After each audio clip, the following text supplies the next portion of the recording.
चंदूलाल एक दिन शराब घर में पहुंची।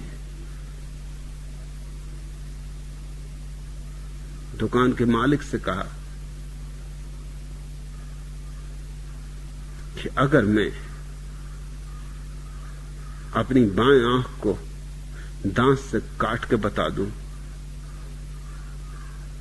तो शराब मुफ्त पीऊंगा। दुकानदार ने भी सोचा कि कैसे काटेगा दांत से आंख को। उसने कहा अच्छा ये रही शराब। उसने बोतल भर कर रख दी। चंदूलाल ने अपनी आंख निकाली, एक आंख तो उनकी नकली है ही, और दांत से काट के बता दिया। सिर पीट लिया। दुकानदार ने पूरी बोतल पा गए। बोले कि अगर एक बोतल और पिलाओ तो दूसरी आंख भी दांत से काट के बता दो। दुकानदार ने सोचा कि दोनों आंखें तो अंधी हो नहीं सकती, चलता फिरता है, कभी कुर्सी से नहीं टकराया। अरे शराब भी पी ले तब नहीं टकराता। मारवाड़ी बेहोश होता ही नहीं। कितनी शराब पी ले अपनी जेब पकड़े रहता है, एक पैसा कभी ज्यादा नहीं देता। ये दूसरी आंख कैसे काटेगा? उसने कहा अच्छा ठीक, एक बोतल नहीं 2 बोतल पिलाऊंगा। ये 2 बोतल रही। चंदूलाल के दांत नकली, उन्होंने दांत निकाल के आंख काट के बता दी।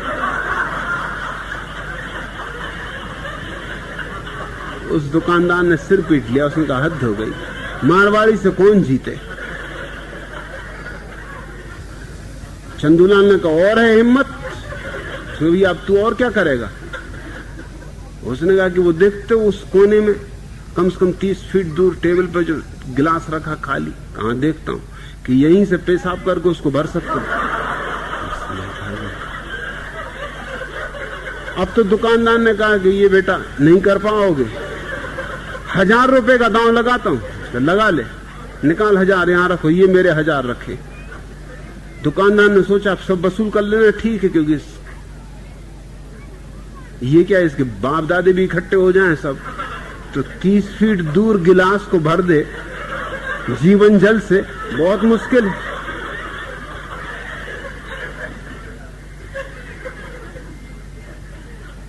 और चंदूलाल ने पेशाब करनी शुरू की। 30 फीट दूर जाना क्या, 3 फीट मुश्किल से गई। इधर टेबल पे गिरी, इधर नीचे फर्श पे गिरी। वो दुकानदार बेचारा उठा और जल्दी से गमछा लेके पहुंचने लगा, सफाई करने लगा और हंसने भी लगा। चंदूलाल ने कहा अरे हंस मत रे, मारवाड़ी से कोई कभी जीता? आप क्या भद्द हो गई तेरी, 3 फीट तो जाती नहीं, 30 फीट पहुंचा रहा था। अरे उसने तू बाहर देखता वो आदमी खड़ा, उससे मैंने शर्त लगाई है कि 5000 रुपए लूंगा अगर पेशाब करूं और न ये गमछा उठा के पहुंचा। न केवल पहुंचे बल्कि हंसे भी, देख ले वो आदमी रो रहा है खड़ा। तू 1000 की बातों में पड़ा, 5000 की शर्त। मारवाड़ी बच्चा से कोई कभी जीता नहीं। चंपालाल तुम फिक्र ना करो, कोई नाक है ही नहीं, कट सकती नहीं। नाक वगैरह तो बेच चुके पहले, झंझट ही खत्म कर ली।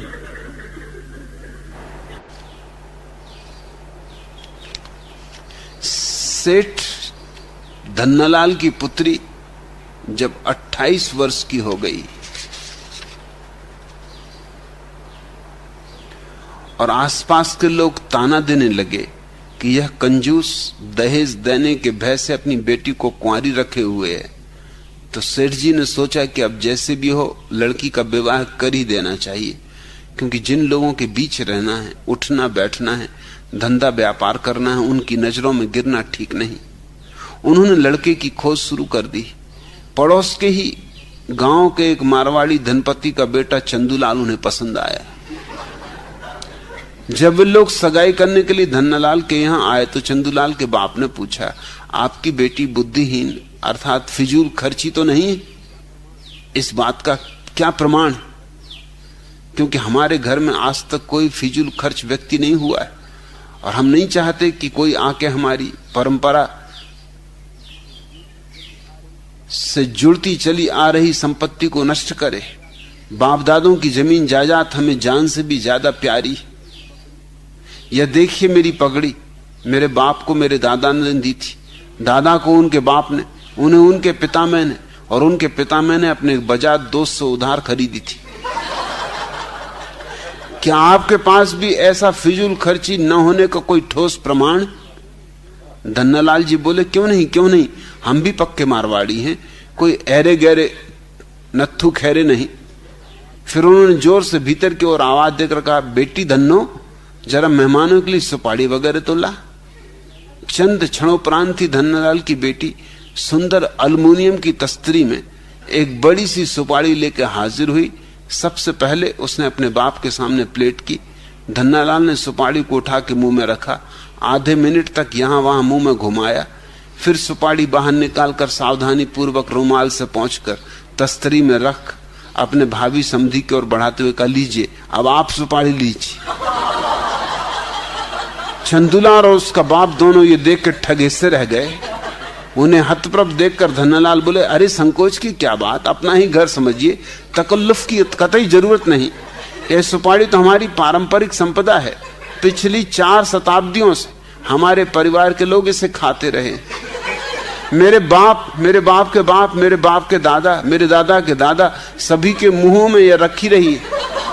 मेरे दादा के दादा के दादा को बादशाह अकबर के राजमहल के बाहर यह पड़ी मिली थी।